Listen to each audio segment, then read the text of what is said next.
नमस्कार दोस्तों, स्वागत है आप लोगों का एक और नए वीडियो में। तो चलिए शुरू करते हैं आज की एक और नई कहानी, कलयुग की मंथरा। उस दिन मानसी कैंटीन में एक महिला को देखकर चौंक गई। चेहरा बहुत ज़्यादा पहचाना लग रहा था। शायद यही हाल उस अजनबी महिला का भी था। अचानक से मानसी को याद आया और वह उसके पास जाकर बोली, हाय, क्या आपका नाम शीतल है? वह महिला उसे देखते हुए बोली, और तुम मानसी ना? वह दोनों बचपन की सहपाठिन थी। शीतल मानसी को देखती हुई बोली, पर तू यहाँ इस ऑफिस में?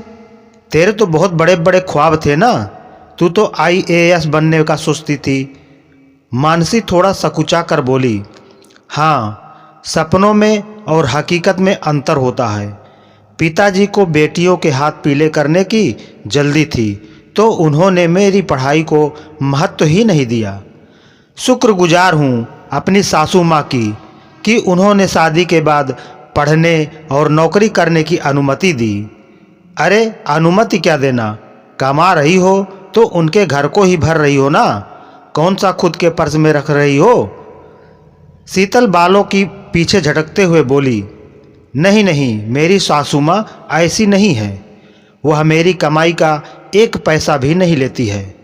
अच्छा चल, अब तू भी यहीं पर नौकरी कर रही है तो किसी दिन मिलकर बैठते हैं और बहुत सारी बातें करते हैं। ऐसा कहकर मानसी कैंटीन से अपने डिपार्टमेंट में वापस आ गई।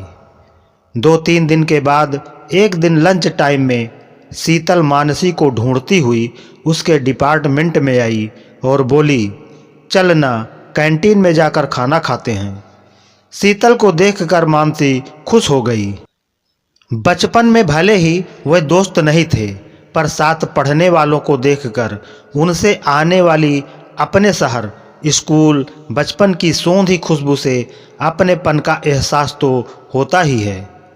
मानसी बोली, मैं तो टिफ़िन लाई हूँ, आ जा तू भी, साथ में ही खा लेते हैं। टिफ़िन में रखे गर्मा गर्म उत्पम, चटनी, सांभर को देखकर तो शीतल बोल पड़ी, हे भगवान, यह सब बनाने के लिए तुझे कितनी सुबह उठना पड़ा होगा। मुझसे तो यह सब होता ही नहीं है। कितने दिन हो गए हैं ऐसा घर का गर्म नाश्ता किए हुए। मैं तो कुछ बनाती ही नहीं हूँ। सुबह काम करके आओ, शाम को जाकर फिर काम करो। ना बाबा, मुझसे तो नहीं हो पाता। तू कैसे सुबह सुबह इतना सब गर्म नाश्ता बना लेती है? मानसी बोली, मैंने नहीं, मेरी सासू माँ ने बनाया है। सुबह का नाश्ता मुझे वही बना कर देती हैं। यह सुनकर शीतल की तो आंखें चौड़ी हो गई, पर फिर मुंह बनाकर बोली, अरे बिचारी, तुम सासू के साथ रहती हो तब तो तुम्हें बहुत काम करना पड़ता होगा और अपने मन का कुछ कर भी नहीं पाती होगी। ना अपने मन का खाना, ना पहनना, हर वक्त सास से दब कर रहना। मानसी उसे नकारते हुए बोली, नहीं, ऐसा कुछ नहीं है। मेरी सासू माँ तो मुझे शाम को भी रसोई में जाने नहीं देती हैं। कहती हैं, थक कर आई हो, जाओ थोड़ा समय मानवी बेटी के साथ खेलो, थोड़ा समय मानस पति के साथ बिताओ। अभी मेरे हाथ पैर चल रहे हैं और तुम्हारी खेलने खाने की उम्र है, काम करने को जिंदगी पड़ी है। सच में मेरी सासू माँ तो बहुत अच्छी है, सच कहूँ तो मम्मी से भी अच्छी। यहाँ तक कि उन्होंने तो शादी में दहेज भी नहीं लिया था। हे भगवान, मानसी तू कहाँ फंस गई? तेरी शादी को कितना समय हुआ है? कहीं ऐसा तो नहीं है कि तेरे पति में, खानदान में कुछ खोट हो? शीतल चिंतित होते हुए बोली। मानसी थोड़ा झुंझला कर बोली, कैसा खोट? इतने सालों से साथ में हूँ। मानव तो इतने अच्छे हैं कि सिगरेट, शराब तो दूर, एक लौंग तक का व्यसन नहीं करते हैं। मालूम है, मेरे ससुराल में कोई भी मांस नहीं खाता है। मम्मी पापा ने भी शादी से पहले जब मैंने एतराज़ किया तो बोला, तो क्या हुआ, मांस खाना कौन बड़ी अच्छी बात है, तुम भी मत खाना। पर सासू माँ ने कहा, तुम्हें मांस पसंद है तो बाहर जाकर खा सकती हो, घर पर ही बनाना हो तो ऊपर छत वाले चौके में सारा इंतजाम करवा दूंगी। हाँ, तो इसे अच्छी नहीं समझदार सास कहते हैं। उन्हें मालूम था कि वो मना करेंगी तो शायद तुम नहीं मानोगी। ऐसे उनके एहसान के नीचे दबकर शायद खाना छोड़ दोगी। सच कह रही हूं ना? अब तूने खाना छोड़ दिया है ना? शीतल ने गंभीरता से कहा। मानसी विचार में पड़ गई। क्या ऐसा हो सकता है? मानसी को विचारों में खोया देखकर शीतल फिर बोली, तू आज भी बहुत भोली है। ससुराल में सब तेरे भोलेपन का फायदा उठाते होंगे। अच्छा बता, जीजू की सैलरी वो किसे देते हैं? मानसी सोचते हुए बोली, खुद रखते होंगे या माँ को देते होंगे। क्या पता, मैंने कभी जानने की कोशिश ही नहीं की। वैसे भी सारा घर माँ संभालती है और मानो घर के बड़े बेटे हैं तो उनकी तो जिम्मेदारी बनती है। मेरी भोली सखी, अच्छा हुआ मैं तुझसे मिली, नहीं तो सब तुझे लूट लेते। अरे पागल, इसीलिए तेरी सासू माँ तुझे रसोई में जाने नहीं देती। नहीं तो सोच, ऐसी कौन सी सास होगी जो बहू के होते हुए भी काम करना चाहेगी। मैंने तो शादी के 2 महीने बाद से संजय की सैलरी का हिसाब रखना शुरू कर दिया था। अरे भाई, इसमें शर्म कैसी? पति है मेरा। और 6 महीने बाद ही बोल दिया था कि मेरे घर में तुम्हारे माता पिता की कोई जगह नहीं है। मानसी आश्चर्य से शीतल को देखते हुए, तुम्हारे घर? अरे वह घर उनके बेटे का भी तो था। शीतल बोली, शादी के पहले तक, शादी के बाद नहीं। मालूम है, बहुत इमोशनल ब्लैकमेल कर रहे थे संजय को। तो मैंने एक दिन अपने सास ससुर से बोल दिया, या तो मुझे चैन से अकेले रहने दो, नहीं तो तैयार हो जाओ जेल जाने के लिए।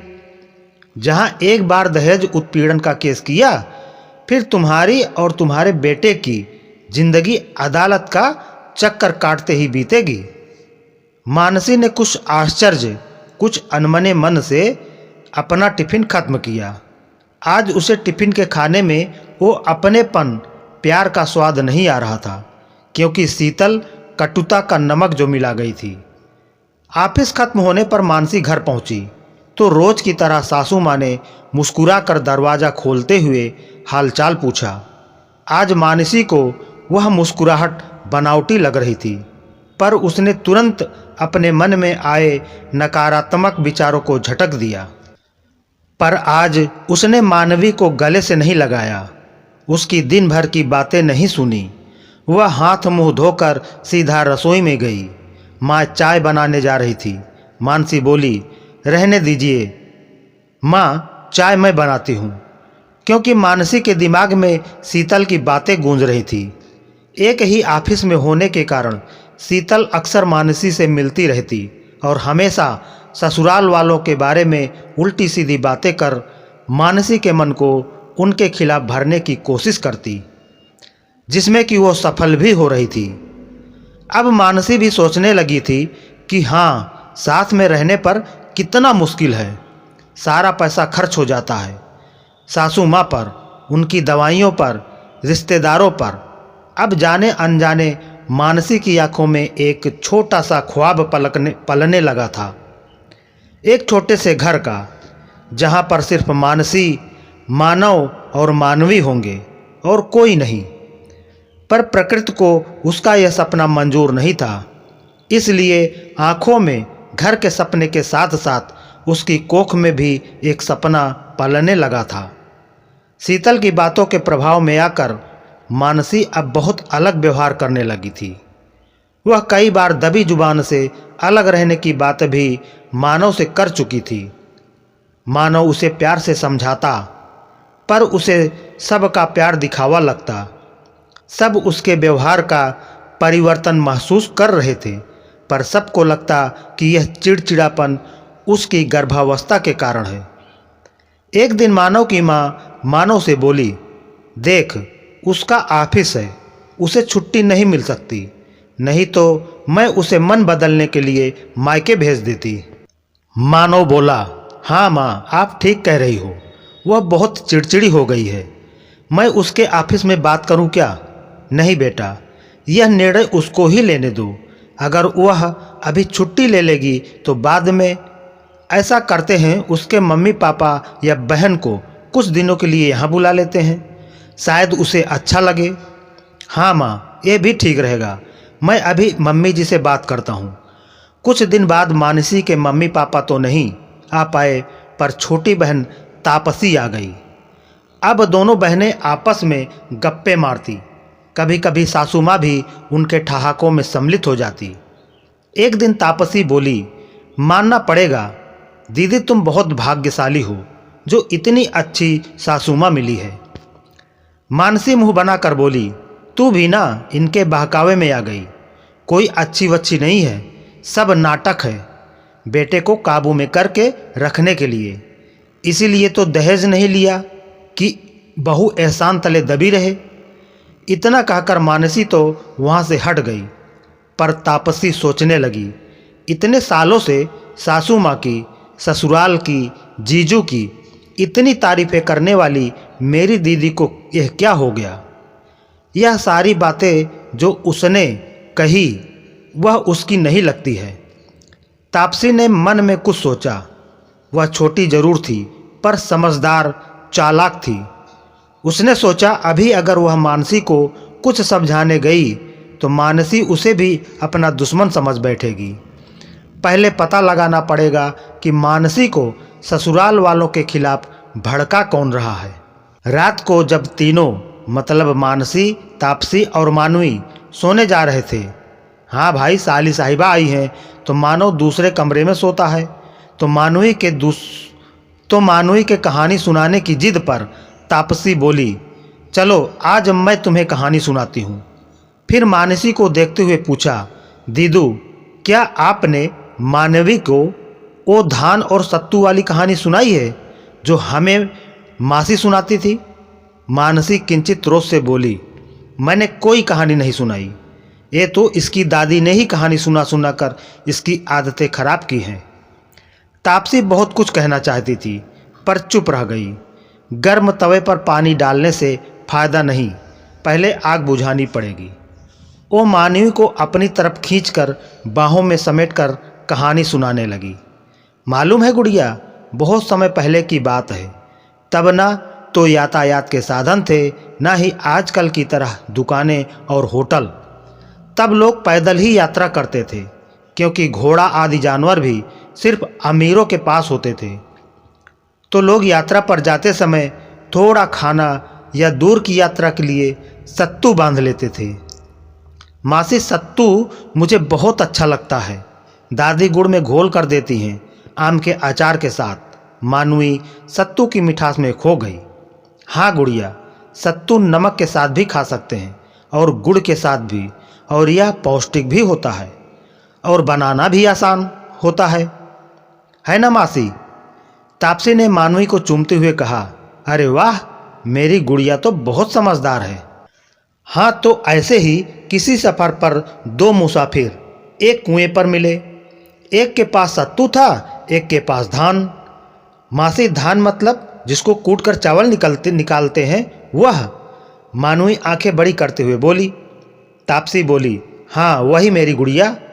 अब मानसी भी करवट बदल कर उन लोगों की बातों और कहानी का आनंद ले रही थी। भाई, जो भी हो, बचपन की कहानियाँ हर उम्र में मन को गुदगुदा जाती हैं। तापसी ने कहानी को आगे बढ़ाते हुए बोला, जिस राहगीर के पास धान था उसने देखा सामने वाले के पास तो सत्तू है। उसने चालाकी करते हुए कहा, सत्तू लपेट्टू कब साना, कब खाए कब चला, धान बेचारा कूटा खाए चला। ऐसा उसने 3-4 बार कहा। तो जिसके पास सत्तू था वो उसके कहने में आ गया। उसको भी लगा सत्तू लपेट्टू कब साना, कब खाए या कब चला, धान बेचारा कूटा खाए चला। उसने विनती करते हुए धान वाले राहगीर से उसका धान ले लिया और अपना सत्तू दे दिया। धान वाले ने भी खूब एहसान जताते हुए अपना धान उसके सत्तू से बदल लिया और अपनी चालाकी पर मुस्कुराते हुए वहाँ से चला गया। थोड़ी दूर जाकर उसने सत्तू साना खाया और अपनी मंजिल की ओर बढ़ गया। वही धान पकड़े दूसरा राहगीर अभी तक समझ नहीं पाया था कि दूसरा राहगीर उसे ठग कर चला गया है। मानवी बोली, मासी, वह सत्तू वाला राहगीर बिल्कुल बुद्धू था क्या? वह धान को कूट कर कब चावल निकालेगा, कब पकाएगा तो कब खाएगा? तापसी बोली, बुद्धू तो नहीं था, पर बुद्धू ही कहलाएगा अगर कोई ऐसे किसी की बातों में आ जाएगा। मानवी बोली, मासी, ऐसा नहीं होता है। कोई भी इतना बुद्धू नहीं होता कि बिना सोचे विचारे किसी की बातों में आ जाए। तापसी बोली, गुड़िया, अभी आप छोटे हो, दुनिया ऐसे लोगों से भरी पड़ी है, आप समझ भी नहीं पाते कब ये अपनी मीठी मीठी बातों से आपके दिमाग पर काबू कर लेते हैं। फिर मानवी की ओर देखकर बोली, दीदू, जग रहे हो या सो गए हो? वो गाना याद है जो मम्मी बचपन में सुनाती थी? इतना कहकर वो गाने लगी, मीठी मीठी बातों से बचना जरा, दुनिया के लोगों में है जादू भरा। मानवी भी साथ में गाने लगी। मासी, पूरा गाना सुनाओ ना। नहीं गुड़िया, अभी सो जाओ, सुबह स्कूल जाना है ना। पूरा गाना कल स्कूल से आकर नानी से फ़ोन पर सुन लेना। तापसी और मानवी तो सो गईं, पर मानसी की आंखों में नींद नहीं थी। वह मानो बचपन में पहुंच गई थी। उसके कानों में बार बार सिर्फ यही गाना गूंज रहा था, मीठी मीठी बातों से बचना जरा, दुनिया के लोगों में है जादू भरा। दूसरे दिन शाम को जब मानसी ऑफिस से घर आई तो चाय वगैरह पीने के बाद तापसी बोली, दीदी, आप मुझे कहीं घूमने नहीं ले गए इस बार? मानसी बोली, इतने सालों से तो हर बार घूमती है, अब कुछ बचा भी है तेरे लिए? ठीक है, कल छुट्टी है, कल माल चलेंगे। क्या दीदू, माल तो मैं वहाँ पर भी घूम लेती हूँ। आपने बताया था ना आपकी बचपन की कोई दोस्त यहाँ आपको मिली है, वो कई बार यहाँ घर पर भी आ चुकी है। चलो ना, मुझे उससे मिलवाओ ना। तापसी ठुनकते हुए लाड़ से बोली, ठीक है, तो उसे कल घर पर बुला लेती हूँ। मानसी खुशी से बोली। तापसी बोली, दीदू, मुझे घूमना है, आप उनको क्यों बुलाओगी? चलो ना, हम जाकर उनको सरप्राइज देते हैं। मानसी बोली, हाँ, यह भी ठीक रहेगा। वैसे भी वो कई बार मुझे अपने घर आने के लिए कह चुकी है, उसे अच्छा लगेगा। वास्तव में तापसी ने कुछ दिनों में विचार करके यही निष्कर्ष निकाला था कि जब से दीदू ने अपनी सहेली के बारे में बताया था, उसके बाद से दीदू का व्यवहार बदल रहा है। दूसरे दिन दोपहर को खाना खाने के बाद मानवी, मानसी और तापसी तीनों ही कार से शीतल के घर के लिए निकल गए। रास्ते में उन्होंने शीतल की बेटी के लिए उपहार और चॉकलेट भी ली थी। शीतल के घर पहुंचते उन्हें लगभग 3 बज गए थे। मानसी थोड़ा नाराज हो रही थी कि मुझे शीतल को फ़ोन करके बताने तो दे कि हम आ रहे हैं, कहीं वो घर पर नहीं हुई तो क्या, हम इंतज़ार कर लेंगे। पर सोचो, उनको आपका सरप्राइज़ कितना अच्छा लगेगा। इस बात पर मानसी मुस्कुरा दी। शीतल के फ्लैट के बाहर पहुंचकर जब उन्होंने घंटी बजाई तो अंदर से आवाज़ आई, श्वेता, दरवाजे पर देख, कौन है? मम्मा, मैं टीवी देख रही हूँ, आप खुद देख लो ना। मानसी का मन किया कि वह मानवी के कान ढक दे। बड़बड़ करती हुई शीतल की आवाज़ बाहर तक आ रही थी। दरवाज़ा खोलते हुए भी वह कुछ बोलने जा रही थी, पर मानसी को देखकर जबरन मुस्कुराते हुए बोली, अरे तुम फ़ोन कर दिया होता तो मैं आ जाती, ऐसी हालत में तुम क्यों परेशान हुई? उसकी बातों से खुश होकर मानसी बोली, तुम मेरा कितना ख्याल रखती है। पर ये तापसी मेरी छोटी बहन आई हुई है, यह तुमसे मिलना चाहती थी, तो बस तुम्हें सरप्राइज़ करने के लिए फ़ोन नहीं किया। तापसी बोली, शीतल दी, डॉक्टर ने दीदी को घूमने फिरने को बोला है, वैसे क्या आप हमें अंदर नहीं बुलाएंगी? शीतल अचकचा कर एक और हटते हुए बोली, आओ ना, अंदर आओ ना। फिर अपने अव्यवस्थित घर पर नज़र डालते हुए बोली, क्या करूं, कामकाजी हूं ना, तो घर को समय ही नहीं दे पाती। रविवार का दिन मिलता है पति और बेटी के साथ बिताने के लिए, उनमें भी घर की साफ सफाई करो तो यह नाराज़ होते हैं कि तुम्हारे पास तो मेरे लिए समय ही नहीं है। पर मम्मा, पापा तो सुबह गुस्सा में कह रहे थे कि न जाने कैसे सुअर से पाला पड़ा है। मुझे इस गटर में नहीं रहना। चुप कर, पता नहीं क्या बेकार की टीवी की बातें सुनकर बोलती रहती है। चल आंटी को हेलो बोल और अपने कमरे में जा। सुन, मानवी को भी ले जा, इसके साथ खेल। मानसी बोली, अरे तो कोई बात नहीं, हम तुझसे मिलने आए हैं, तेरे घर से नहीं। तब से मानवी ने आगे बढ़कर शीतल के पैर छू लिए। शीतल फिर नाक सिकोड़ती हुई बोली, हमारी श्वेता तो इंग्लिश मीडियम से पढ़ी है, उसे यह सब मैंने नहीं सिखाया। Shweta say hello to aunty. Shweta aunty को हेलो बोलो, पर श्वेता टस से मस न हुई। आखिर मानसी बोली, हेलो श्वेता, मैं तुम्हारी मम्मा की दोस्त हूँ, ये देखो तुम्हारे लिए गिफ्ट लाई हूँ। एकदम से बंदर की तरह उछलते हुए मानसी के हाथों से उपहार खींचकर वो अंदर भाग गई। शीतल चिल्लाती रह गई, say thank you to aunty, take this girl with you, show her your toys. इस लड़की को अपने साथ ले जाओ, अपने खिलौने दिखाओ। No, I don't want to share, नहीं, मुझे साझा नहीं करने। शीतल बहुत घमंड से बोली, अकेली है ना, बहुत लाड़ प्यार से पाला है, इसलिए किसी की बात सुनती ही नहीं। थोड़ी देर वहाँ बैठने के बाद न जाने क्यों मानसी का मन उचटने लगा। वह शीतल से बहाना बनाकर कि उन्हें डॉक्टर के पास भी जाना है। रेगुलर चेकअप के लिए वह वहाँ से बगैर कुछ चाय काफ़ी पानी के उठ गई। शीतल ने रोकने की कोशिश भी नहीं की। कार तापसी ने एक पार्क के आगे रोक दी। मानसी ने कुछ भी सवाल नहीं पूछा, वह अपने भीतर के सवालों से जूझ रही थी। मानवी तो पार्क में आकर खुश हो गई। तापसी ने ठंडे पानी की एक बोतल और 3 आइसक्रीम ली। वह दोनों वहीं पड़ी बेंच पर बैठकर खाने लगी। मानवी खाकर झूला झूलने चली गई।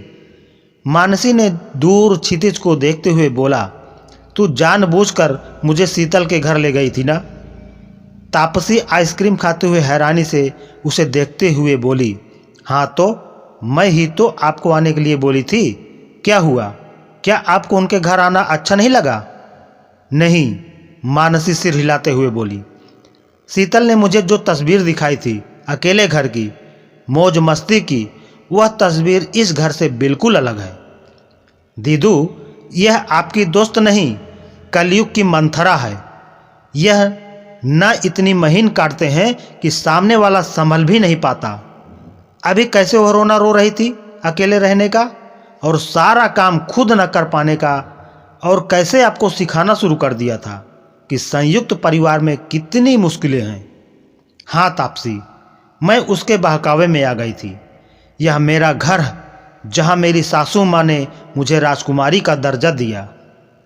तेरे जीजू जिन्होंने मुझे रानी बना कर रखा, यह मेरा खुशियों से भरा हंसता खेलता साम्राज्य, जिसको मैं उसके बहकावे में आकर अपने हाथों से आग लगाने जा रही थी। मानसी रोते हुए बोली, छोटी, क्या मिल जाता उस शीतल को मेरा साम्राज्य नष्ट करके। मंथरा को तो फिर भी लालच था कि वह राजमाता की नौकरानी कहलाएगी, पर शीतल, उसे किस बात का लालच था? मैंने तो कभी उसका बुरा नहीं चाहा।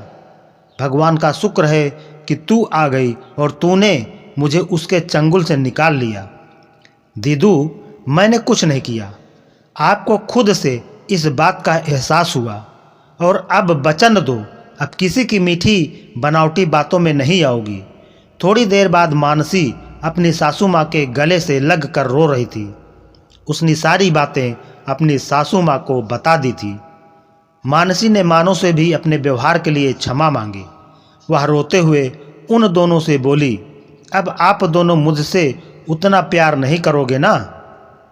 सासू माँ उसे गले लगाते हुए बोली, तू हमेशा मेरी बेटी थी और रहेगी। मानव बोला, और मैं? तुम दोनों मेरे कलेजे का टुकड़ा हो। और मैं दादी, तुम तीनों मेरे कलेजे का टुकड़ा हो। और मैं? तापसी ने पूछा।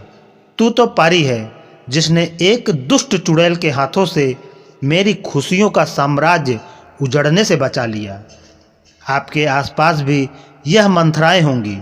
आप भी अपने खुशियों के साम्राज्य की पहरेदारी ध्यान से करना और गुनगुनाते रहिएगा, मीठी मीठी बातों से बचना जरा। तो दोस्तों, आज की ये हमारी कहानी अच्छी लगी हो तो एक लाइक करके वीडियो को शेयर करें और इसी तरह की कहानी सुनने के लिए हमारे चैनल को सब्सक्राइब जरूर कर लें। धन्यवाद।